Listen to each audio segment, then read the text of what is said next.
Hi friends and companions along this path of spiritual practice. As you and I continue to practice meditation, you and I come to understand equanimity. Equanimity that is a precious fruit of our meditation practice. Equanimity that is a skillful means to engage with what is, to embrace what is, without the compulsive desire to wish it to be otherwise, or the compulsive desire to wish it to be just as it is without ever being interrupted by reality. Equanimity is that precious and skillful means that eventually helps us to gain this insight in Zen meditation practice. Identity is a function of restricted attention. That identity, rather than opening to the vastness of what is, identity is actually a mirroring of our likes and dislikes, our preferences, our karmic dispositions and orientations. That identity is an ongoing compositional endeavor, right? To compose our identity between what is and what is not. A beautiful day is what it is because it's not a day where it's being rained on. Or Zen meditation practice is identified as what it is because it's different from Jewish Kabbalah. Or the identity called whiteness is what it is because it is not this other thing called being black. Equanimity reveals to us that identity is a function of restricted attention. And there's nothing wrong inherently with identity.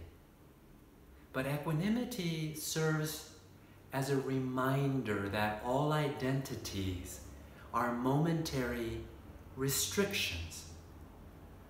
And what if there was a way in which we can remain open to the vastness, remain open in our hearts and mind to reality that is greater than any momentary identity?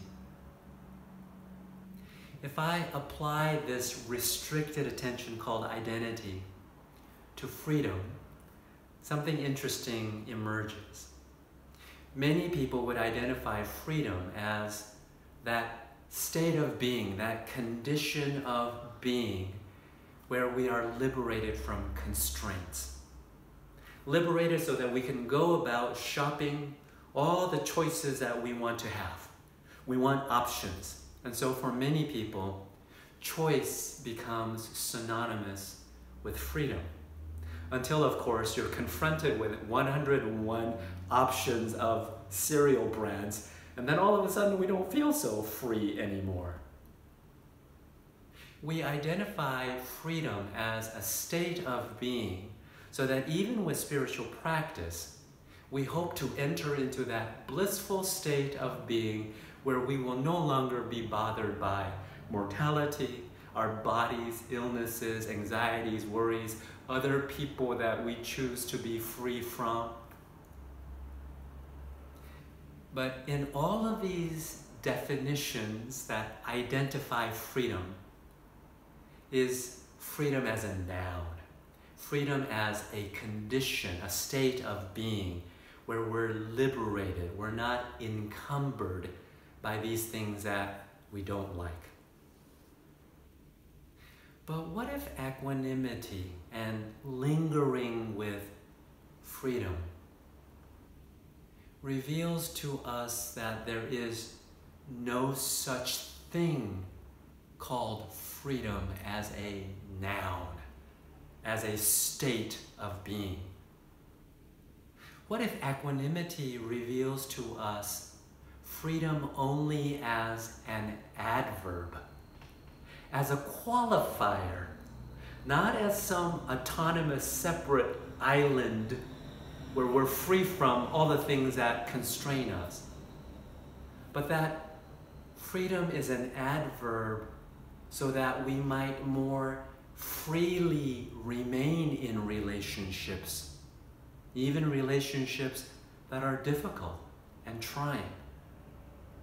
Freedom as an adverb so that we might more freely enter into resolving conflicts, to more freely step into protests like Black Lives Matter, to more freely consider what worries us and makes us anxious. What if freedom is simply an adverb to more skillfully look at the ways that greed, hatred, and delusion constrain us from relating more freely with generosity, compassion, and wisdom? What if equanimity reveals there is no freedom as noun, only freely as adverb? Or what about that other thing that we identify as difference? There are two kinds or forms of difference that I'm thinking about. One is variety of difference, and the other is diversity of difference. With variety, you only need to go to a zoo to look at all the varieties of difference in species of animals. But while a zoo might show us a variety of difference, it will not readily show us diversity of difference. That we might only find in an ecosystem, in a forest, in the woods, in a pool of water. A zoo might show us variety that is an immediate, observable form of difference. Diversity is not immediately visible.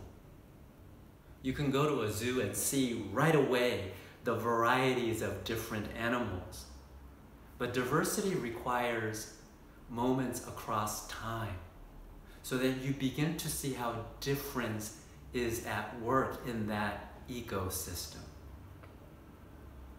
A variety often shows us how much one animal, one thing differs from another thing, whereas diversity shows us how well one differs from another.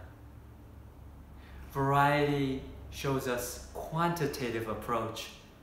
Diversity shows us much more of a qualitative approach to difference.